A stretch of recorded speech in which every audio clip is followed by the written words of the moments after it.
Chance തരുമോ എന്ന് ചോദിച്ചാൽ കൂടെ കിടക്കാമോ എന്ന് തന്നെയായിരിക്കും പലരും ചോദിക്കുക. മാല പാർവതി.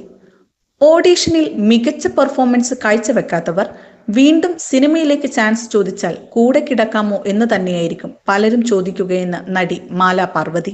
നടി ഹന്ന റെജി കോഷിയോട് അടുത്തിടെ ഒരു അഭിമുഖത്തിനിടെ എത്ര പേരുടെ കൂടെ കിടന്നിട്ടാണ് അവസരം കിട്ടിയത് എന്ന് ഒരു അവതാരക ചോദിച്ചത് വിവാദമായിരുന്നു. ഈ വിഷയത്തിൽ പ്രതികരിച്ചാണ് മാല പാർവതി പറയുന്നത്, മോഹൻലാൽ, ശ്രീവിദ്യ എന്നിവരുടെയൊക്കെ അഭിമുഖങ്ങൾ താനും എടുത്തിട്ടുണ്ട്. എന്നാൽ അന്ന് ക്ലിക്ക് ബൈറ്റ് ഇല്ലായിരുന്നു. ഇത്തരം ചോദ്യം ചോദിക്കുന്നവരുടെ പ്രതിഫലം എത്രയായിരിക്കുമെന്ന് ഊഹിക്കാം.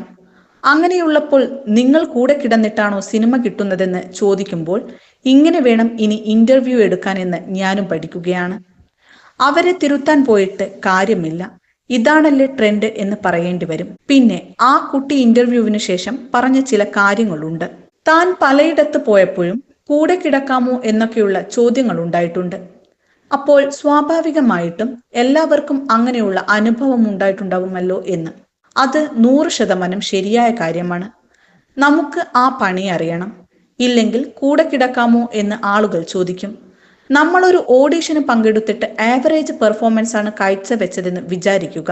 എന്നിട്ട് വീണ്ടും ആ സിനിമയിലേക്ക് ചാൻസ് തരുമോ എന്ന് ചോദിച്ചാൽ കൂടെ കിടക്കാമോ എന്ന് തന്നെയായിരിക്കും പലരും ചോദിക്കുക. അഭിനയിക്കണമെന്നത് നമ്മുടെ ആവശ്യമാണ്. അത് നടക്കണമെങ്കിൽ കൂടെ കിടക്കണമെന്ന് ആളുകൾ പറയും. കാരണം അവർക്ക് അതുകൊണ്ട് മാത്രമേ അവരെ കൊണ്ടുള്ള ഉപകാരമുള്ളൂ. സിനിമയിൽ നമ്മൾ സംവിധായകന്റെ ആവശ്യമായിരിക്കണം. എന്നാൽ മാത്രമേ നമ്മളെ വിളിക്കുകയുള്ളൂ. നമ്മുടെ സ്കിൽ എത്രത്തോളം ഉണ്ടെന്ന് തെളിയിക്കുകയാണ് ശരിക്കും വേണ്ടത് എന്നാണ് മാല പാർവതി പറയുന്നത്.